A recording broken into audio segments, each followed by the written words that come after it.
వీక్షకులందరికీ నమస్కారం. జూన్ నెలలో కర్కాటక రాశి వారికి ఏ విధమైనటువంటి ఫలితాలు కలగబోతున్నాయనేటువంటి విషయాన్ని ఈ వీడియో ద్వారా క్లుప్తంగా తెలుసుకునేటువంటి ప్రయత్నం చేద్దాం. ముఖ్యంగా కర్కాటక రాశి వారికి ఉండేటువంటి గ్రహస్థితి గమనిస్తే అష్టమ స్థానంలో శనేశ్వరుడి యొక్క సంచారం, భాగ్యరాహు యొక్క సంచారం. ఈ మాసంలో అంటే జూన్ 1వ తారీఖు దగ్గర నుండి కుజుడు 10వ ఇంట్లో సంచారం చేస్తూ ఉన్నారు. ఇక లాభస్థానమందు శుక్రబుధులు, అలాగే 12వ స్థానమందు కూడా శుక్రబుధుల యొక్క సంచారం ఉంటుంది. ఈ మాసంలో రవి జూన్ నెల 15వ తారీఖు వరకు 11వ స్థానమందు, ఆ తదుపరి నెలాఖరు వరకు కూడా 12వ స్థానమందు సంచారం చేస్తూ ఉన్నారు. ఇంకొక మంచి విషయం ఏంటి అంటే కర్కాటక రాశి వారికి ఈ నెలాఖరున అనగా జూన్ 30వ తారీఖు నాడు శని వక్రగతిని ప్రారంభం చేయబోతూ ఉన్నారు. ఇది చాలా గొప్ప విషయం. ఎందుకంటే అష్టమ స్థానంలో చాలా ఇబ్బంది పెడుతూ ఉన్నటువంటి గ్రహం వక్రగతిని కనుక ప్రారంభం చేస్తే కొంత గ్రహస్థితిలో మార్పు వస్తుంది. ఇందులో ఎన్ని గ్రహాలు అనుకూలం, ఎన్ని గ్రహాలు ప్రతికూలం అనేటువంటి విషయాన్ని చూస్తే అష్టమంలో శని ఎలాగో ప్రతికూలంగానే ఉన్నారు. భాగ్యరాహు కూడా అంత మంచి గ్రహం కాదు. ఇక్కడ ఒక కలిసి వచ్చేటువంటి విషయం ఏంటంటే దశమంలో కుజుడు దిగ్బలయుక్తుడై మిశ్రమమైనటువంటి ఫలదాత, మంచిది కాదు చెడు కాదు. ఇక లాభస్థానమందు రవి గురులు మాసం ప్రారంభంలో అలాగే శుక్ర బుధులతోటి కలిసి చాలా యోగ్యమైనటువంటి ఫలితాన్ని ఇస్తూ ఉన్నారు. ఆ తదుపరి మాసం మధ్య నుండి రవి బలం కొంత తగ్గుతుంది.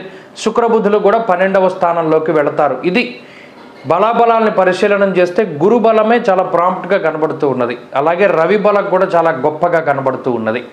ఈ గ్రహస్థితిలో ప్రత్యేకించి మొట్టమొదటిగా ఆర్థిక పరిస్థితులను కనుక పరిశీలన చేస్తే కర్కాటక రాశి వారి యొక్క ఆర్థిక స్థితిగతులు క్రమేపీ అభివృద్ధి పదంలోనే కనబడుతూ ఉన్నాయి. జూన్ నెలలో కూడా ఎటువంటి ఆర్థిక సమస్య కూడా ఈ కర్కాటక రాశి వారి యొక్క దరికి చేరదు. ఎందుకంటే అర్ధంచ స్వకులాచార గృహలాభస్సు భోజనం అంటోంది శాస్త్రం. యశోవృద్ధిర్బలం తేజ సర్వత్ర విజయ సుఖం అంటోంది శాస్త్రం. అనగా అటు లాభస్థానంలో శుక్రుడు కానీ, బుధుడు కానీ, గురుడు కానీ, రవి కానీ, చంద్రుడు కానీ ఉన్నప్పుడు అసలు ఏ విధమైనటువంటి ఆర్థిక ఇబ్బందులు రావు. క్రూరో బలి చేద్రుతే అన్నారు. పాపగ్రహాలు ఉపచయ స్థానాల్లోనూ అలాగే ఏ గ్రహమైన లాభస్థానంలోనూ విశేషమైన ఫలదాతలు కాబట్టి కర్కాటక రాశి వారికి జూన్ నెలంతా కూడా ఆదాయ మార్గాలు చాలా గొప్పగా ఉంటాయి. ఒకవేళ నిజానికి ఏదైనా ఉద్యోగపరంగా వ్యాపారపరంగా కొన్ని ఇబ్బందులు ఉన్నా కూడా ఆర్థికంగా మాత్రం ఏ విధమైనటువంటి సమస్య రాదు. సకాలంలో ధనము అనేటువంటిది మీ చేతికి అందుతుంది. ఏదైనా ఒకటి ఖర్చు పెట్టాలి అంటే ఆ ఖర్చు పెట్టేటువంటి రోజునో లేకపోతే దాని ముందో లేకపోతే దానికి కొంత ముందో ఏదో ఒకటి మొత్తం మీద ఆ డబ్బు మీ చేతిలో ఉంటుంది, దర్జా ఖర్చు పెట్టుకుంటారు. ఆర్థిక పరమైనటువంటి ఇబ్బందులు ఏమీ లేవు. మరి ఖర్చు కూడా ఉండదు. ఎందుకంటే కర్కాటక రాశి వారికి గత మాసాల్లో కొంత ఖర్చు అధికంగా కనబడింది. అంటే అందులో కొంత మంచికి ఖర్చు అయింది, కొంత చెడుకి, కొంత వ్యసనాలకి కూడా ధనాన్ని ఖర్చు పెట్టినటువంటి పరిస్థితులు ఉన్నాయి. జోదంలో ధనం కోల్పోయినటువంటి పరిస్థితులు ఉన్నాయి. స్టాక్ మార్కెట్లో కోల్పోయినటువంటి పరిస్థితులు ఉన్నాయి. అయినప్పటికీ ఈ నెలలో అటువంటి పరిస్థితులు ఏమీ లేదు. అనగా డబ్బుని అంత ఈజీగా కోల్పోయేటువంటి పరిస్థితులు కర్కాటక రాశి వారికి లేవు.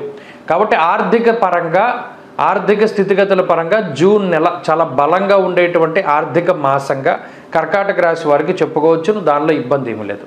ఇక రెండవ విషయం ఆరోగ్యానికి సంబంధించినటువంటి విషయం. ఆరోగ్యపరంగా కూడా కర్కాటక రాశి వారికి ఈ జూన్ నెల చాలా బాగుంది. ఎందుకంటే 1 నుండి 15వ తారీఖు వరకు అన్ని గ్రహాలు లాభస్థానంలోనే ఉన్నాయి కాబట్టి ఆరోగ్యపరమైనటువంటి సమస్యలు ఏవి కూడా ఆ గ్రహాలు లాభంలో ఉన్నప్పుడు కలగజేయవు. కానీ ఇక్కడ మనం గుర్తుపెట్టుకోవాల్సినటువంటి విషయం ఏంటి అంటే 15వ తారీఖు దాటిన తర్వాత రవి మారుతున్నారు, శుక్రబుధులు కూడా 12వ స్థానంలోకి వస్తున్నారు. చంద్రుడితో కలుపుకుని 4 గ్రహాలు 12వ స్థానంలోకి వస్తాయి. వ్యయంలో ఎప్పుడైతే గ్రహాలు పెరుగుతాయో ఖర్చు పెరుగుతుంది, స్థానచలనము కలుగుతుంది, ఏదో ఒక రకంగా ఆరోగ్యపరంగా ఇబ్బందులు, నిద్ర పట్టకపోవడం, ఇలా రకరకాలైనటువంటి మానసిక ఆరోగ్యపరమైనటువంటి సమస్యలు వస్తాయి. కాబట్టి ఆరోగ్య పరిస్థితులు అయితే కొంత మిశ్రమంగా ఉన్నాయి. 15 వరకు ఏమీ లేవు, కానీ 15వ తారీఖు దాటిన తర్వాత మాత్రం కొంత మిశ్రమమైనటువంటి పరిస్థితులు ఉన్నాయి. ఇక కుటుంబపరమైనటువంటి అంశాలు అనగా కుటుంబ సభ్యుల యొక్క ప్రవర్తన, కుటుంబ పరిస్థితుల యొక్క ఆరోగ్యము లేదా వారి యొక్క ఆర్థిక స్థితిగతులు ఇవి కూడా కర్కాటక రాశి వారికి చాలా సానుకూలంగానే ఉన్నాయి. ఒక విషయం ఏంటి అంటే ఈ శనేశ్వరుడు అష్టమంలో ఉన్నంతకాలం ఏ పని ప్రారంభించినా అది కొంత ఆటంకాలు, విఘ్నాలు, అసలు అది ముందుకు సాగకపోవడం, బద్ధకం, దాన్ని వాయిదా వేసుకోవడం, ఇటువంటివన్నీ కూడా సర్వసాధారణంగా కనిపించేటువంటి అంశాలు. అయితే ఈ నెలలో శనేశ్వరుడు తాలూకు ప్రతికూలత అంత గొప్పగా కనబడదు. కారణం ఏంటి అంటే మాసాంతంలో శని వక్రించడం ఒకటిను, గురుబలం రావడం. ఇవి రెండు విషయాల వల్ల పనులన్నీ కూడా చక్కగా సాఫీగా ముందుకు సాగుతూ ఉండడం, కొంత ఏదైనా ఇల్లు కొనుక్కోవాలి అన్నా, స్థలాలు కొనుక్కోవాలి అన్నా, బంగారం, వాహనాలు ఇటువంటి వాటిని ఏదైనా కొనుగోలు చేయాలి అన్నా వాటికి కుటుంబ సభ్యుల యొక్క సహకారం ఉంటుంది, డబ్బు కూడా స్థిరంగా మీకు లభిస్తూ ఉంటుంది. కాబట్టి కుటుంబ పరిస్థితులు కూడా చాలా బాగున్నాయి, కుటుంబ ఆరోగ్య పరిస్థితులు కూడా బాగున్నాయి. ఇక ఉద్యోగానికి సంబంధించినటువంటి విషయాలు ఇవి చాలా లాభసాటిగా కనబడుతూ ఉన్నాయి. ఉద్యోగం చాలా అద్భుతంగా ఉంటుంది. ఉద్యోగంలో ఏ విధమైనటువంటి ఒడిదుడుకులు లేవు.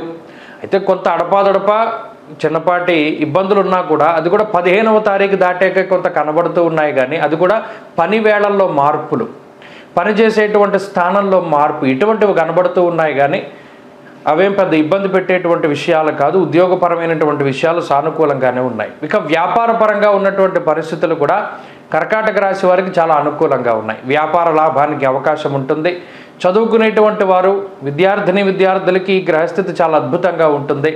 ప్రత్యేకించి విదేశాలకు వెళ్ళాలి, అక్కడ చదువుకోవాలి, అక్కడ ఉద్యోగం చేయాలి అనుకునేటువంటి వారికి ఈ గ్రహస్థితి చాలా ఉన్నతంగా పనిచేస్తూ ఉంటుంది. స్త్రీలకి కూడా కర్కాటక రాశికి సంబంధించినటువంటి స్త్రీలలో కూడా ఈ గ్రహస్థితి చాలా అత్యద్భుతమైనటువంటి ఫలితాన్ని ఇస్తూ ఉన్నది. అన్నిటా కూడా అనగా కుటుంబం, ఆరోగ్యము లేదా ఉద్యోగ వ్యాపారాలు చేసేటువంటి స్త్రీలకి కూడా ప్రత్యేకించి ఈ గ్రహస్థితి ఉపయుక్తంగా ఉంటుంది. కాబట్టి అన్ని రంగాల వారికి అన్ని విధాలుగా ఈ గ్రహస్థితి ఉపయోగపడుతూ ఉన్నది. అయితే ఈ మాసంలో మరింత అనుకూలమైనటువంటి ఫలితాలను సాధించడానికి ఏం చేయాలి కర్కాటక రాశి వారు అంటే, ప్రత్యేకించి అష్టమ శని దోష నివారణార్థం కాలభైరవ స్వామి వారి యొక్క ఆరాధన, అలాగే ఈశ్వర ఆరాధన ప్రతిరోజు లేవగానే దక్షిణామూర్తి స్తోత్రం కానీ, రుద్ర కవచం కానీ, లేదా కాలభైరవ అష్టకం కానీ ఇటువంటి వాటిని పారాయణ చేసుకుంటూ ఉండడం ప్రతిరోజు కూడా.